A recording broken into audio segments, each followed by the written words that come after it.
Welcome back to Art Conservation Talks. We're going deep today into cultural heritage, and the objects we find in museums. It's really fascinating, Yeah, it's more than just looking at cool old stuff, right? It's right. about trying to understand what makes these objects important and what we need to do to keep them safe. Exactly. And I think a lot of people would be surprised by uh, just how fragile some of these objects are Oh, yeah. and all the work that goes into preserving them. Yeah. You're absolutely right. Let's maybe start by defining cultural heritage Okay. because it's actually a much broader concept than a lot of people realize. It's not just about, like I said, old stuff. So what does it actually encompass? Well, think of it this way. It's anything that kind of adds to our understanding of humanity, Hmm. our history and our values, our creativity. Yeah. It can be a tangible thing, like a painting or a sculpture, or it can be something intangible, like, a traditional dance or a story, Oh, okay. passed down through generations. So it's really about the things that connect us. Yes, to our past, Yeah. to each other. Hmm. And a lot of those connections can be found in the objects we see in museums, Right. which are often at the heart of cultural heritage preservation. Okay. And when I think about a museum, I always picture, rows and rows of these objects. Hmm. And each one has like a story. Yes. But I never really stopped to think about what they're made of. And that's a really crucial starting point Okay. for understanding how to preserve them. Conservators categorize museum objects as organic, inorganic, or composite, Okay. based on their material composition. That makes sense. So organic probably means things that were once living, Exactly. like a wooden sculpture Yes, or like a tapestry made from natural fibers. exactly. And these organic objects are particularly sensitive to changes in the environment. Right. Because they were once living, they still retain some of those characteristics, Mhm. like absorbing and releasing moisture from the air. So a change in humidity could cause them to like warp or crack. Precisely. It's like, well, imagine a sponge Okay. expanding and contracting. Imagine what would happen to a delicate wooden mask from a tropical rainforest Mm. if it was suddenly exposed to like a dry desert climate. Oh, yeah. That's a vivid image. Yeah. I can see how even subtle changes could really impact these objects. And it's not just humidity. Right. We also have to consider, changes in temperature, light exposure, and even, pests Oh, right. that might find those organic materials, well, delicious. Yeah. So it's a constant battle to keep these objects stable Yeah. and safe. But Part of it. it's a battle worth fighting because these objects hold, these irreplaceable pieces of our history and culture. Right. Now, what about inorganic objects? I imagine those are a bit tougher to damage, They're right. like a bronze statue or a piece of pottery. You are right. Inorganic materials are generally more robust, but even they have their vulnerabilities. Okay. Certain metals can corrode Oh, right. in the presence of moisture, and even a stone sculpture can be eroded over time by dust and pollutants in the air. Interesting. So even though they're tough, they still need attention. Absolutely. And then we have the most complex category, Uh-oh. the composite objects. Oh. These are objects made from a combination of, you guessed it, organic and inorganic materials, Okay. which adds a whole other layer of complexity to their preservation. Oh, wow. Yeah. I'm thinking of like a painting. Exactly. You got the canvas, which is organic, and then the pigments, which are inorganic. Yeah. And maybe even a wooden frame. Exactly. And each of those materials has its own specific needs, right? So when Yeah. you're dealing with a composite object, you have to consider the preservation of each element Hmm. and how they interact with each other. That sounds like a real balancing act.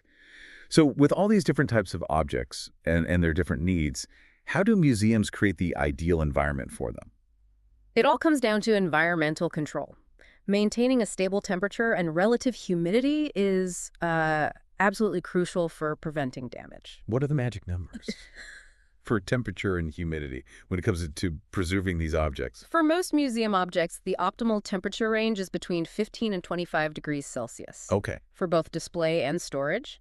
That's actually a pretty comfortable range for humans, too. Yeah. So you can think of it as creating a pleasant living environment Yeah, that makes sense. for the objects. What about humidity? Well, the sweet spot for relative humidity is between 45 and 55%. Okay. Too much moisture can lead to mold growth or corrosion, and too little can cause objects to become brittle, Oh, crack. so it's all about finding that Goldilocks zone. Not too hot, not too cold, not too humid, not too dry. Precisely.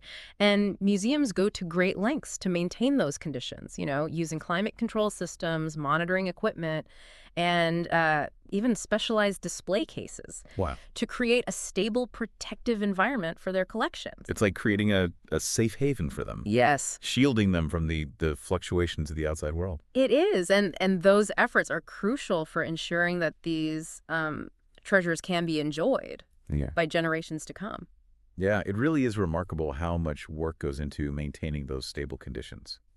I'm curious, what kind of technology do they use What? to create these controlled environments?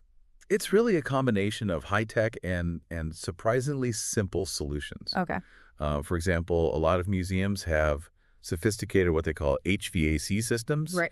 that can precisely regulate temperature and humidity Throughout the whole building. throughout the whole building. Yeah. So it's not just like setting the thermostat Ooh, and hoping for the best. No, not at all.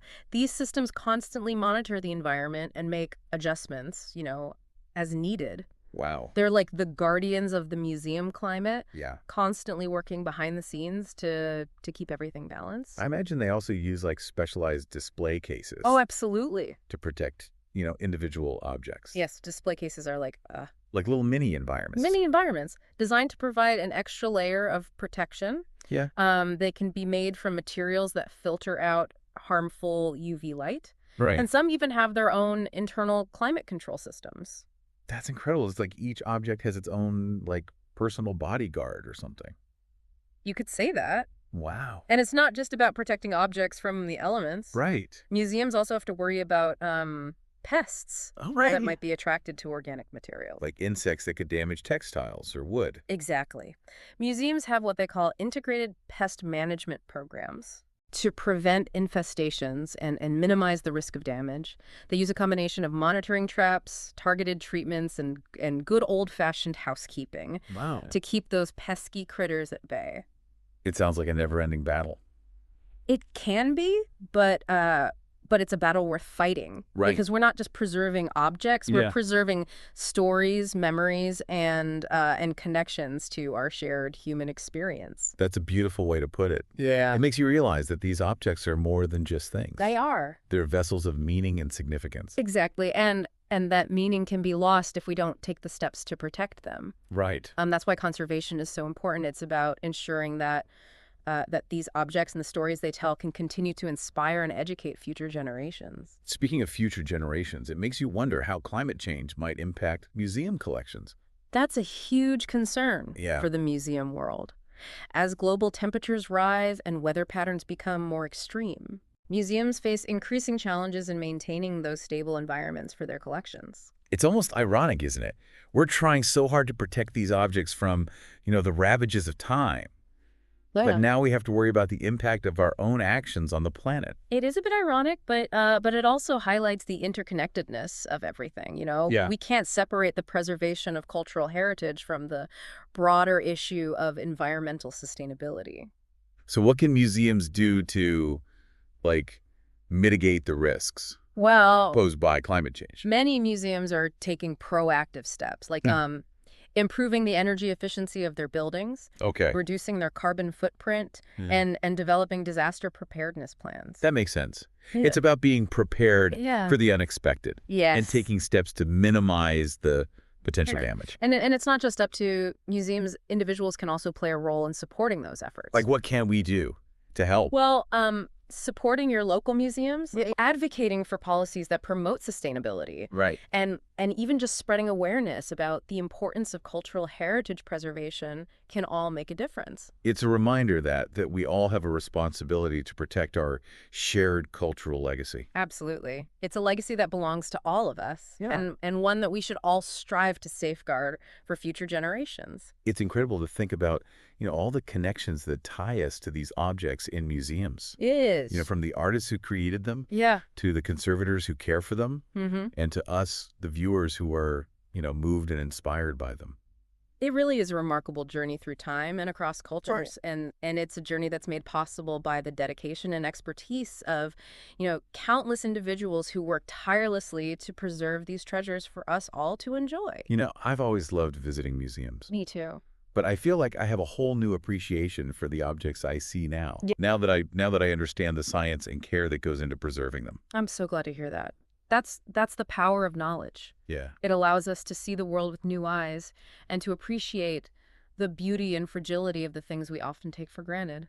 It makes you realize that even seemingly inanimate objects have a life of their own, They do. a story to tell, Mm-hmm. and a legacy to uphold. And it's our responsibility to ensure that those stories continue to be told for generations to come. Yeah, it's amazing to think about, how these objects ended up in a museum, Right. their long journey, Yeah. and all the work that's going into making sure that they'll be around for future journeys as well. Yeah, it's like a relay race of sorts, Yeah. passing the baton of knowledge and appreciation from one generation to the next. And speaking of passing the baton, what can we as individuals do Yeah. to help preserve cultural heritage? Yeah. Because it feels like such a monumental task. It might seem that way, but even small actions can make a big difference. Like what, for example? Well, for starters, simply visiting museums and historical sites is a huge form of support. Okay. It shows that you value these institutions and the work that they do. So our admission tickets are actually helping to fund They are. preservation efforts. Exactly. And don't be afraid to ask questions, Right. Engage with the staff, learn about the stories behind the objects, and find out what steps the museum is taking to protect its collection. It's like becoming a more informed and engaged museum goer. Precisely. And you can also support museums through donations or volunteering your time. Oh, those are great ideas. I never considered volunteering at a museum before. Yeah. But it sounds like a really rewarding way to contribute. It is. You can gain firsthand experience in different areas of museum work, from collections management to educational outreach. That's definitely something I'll look into. And beyond supporting museums directly, is there anything else we can do Sure. in our everyday lives? Absolutely. Spreading awareness about the importance of cultural heritage is crucial. Okay. Share what you've learned with your friends and family, post about it on social media, or even write to your elected officials. Right. Advocating for policies that support preservation efforts. It's like becoming an ambassador for cultural heritage. Exactly. Every voice counts. And the more people that understand the value of these objects and the threats that they face, the better equipped we'll be to protect them. This deep dive has been a real eye-opener for me. I've learned so much about the science Yeah. and the dedication Mhm. and the collaborative effort that goes into safeguarding our cultural heritage. Well, it's been a pleasure sharing these insights with you, and I hope our listeners feel empowered to join the effort in preserving these treasures for generations to come. I'm sure they do. Okay.